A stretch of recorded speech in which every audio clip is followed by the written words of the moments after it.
Subcommittee, thank you for the opportunity to testify today. Very briefly, I'd like to just touch on 4 areas to help frame the discussion here, drawing on some of the work that we've been doing at CSIS, tracking China's activities. So first, despite lots of hype about China's new overland routes through its Belt and Road Initiative, the maritime domain really is where the economic action remains and will remain. And I'm happy to get into that more in the discussion, but I think that really does underscore the importance of the hearing today. Second, while the Belt and Road Initiative is vague by design, I think it's very clear that China is increasingly dominant across the maritime supply chain. And it's dominant not only, as the last panel was pointing out, and as many of the members have mentioned, China's dominant not only in the operational functions of that supply chain, but the production activities that sit behind those operational functions. So China has the world's largest shipping fleet in terms of number of vessels. It has the world's largest container port operator. It has the world's largest seafarer workforce. It also has the world's largest shipbuilder. And it has the world's largest port construction firms. It produces the most shipping containers. And certainly, China's maritime rise is not an accident or just a byproduct of the fact that it's a very large country, but this is the result of long-standing state policies and generous financial support. So in 2008, there were no Chinese banks among the top 10 shipping finance providers in the world. A decade later, Chinese banks are first and second in the world. Made in China 2025, which is often talked about in terms of its investments in AI and semiconductors and those types of things, also designates shipping technology as one of 10 priority sectors.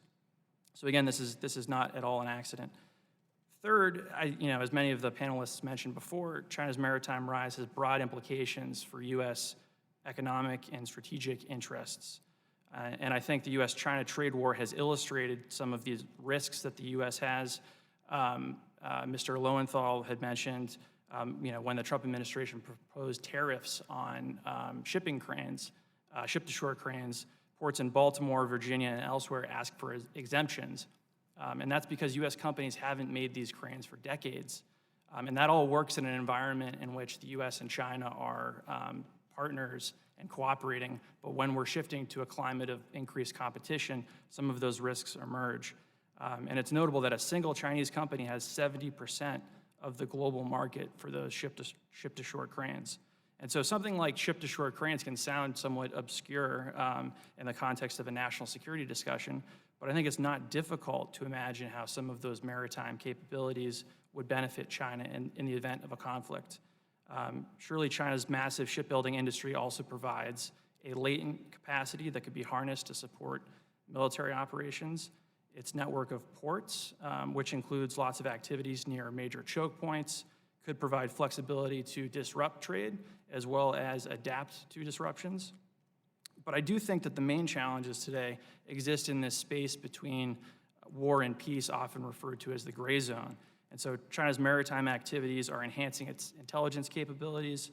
It's further complicating the operating environment for U.S. military and diplomatic operations overseas. And as we've seen, China also uses infrastructure as a diplomatic tool to win political concessions.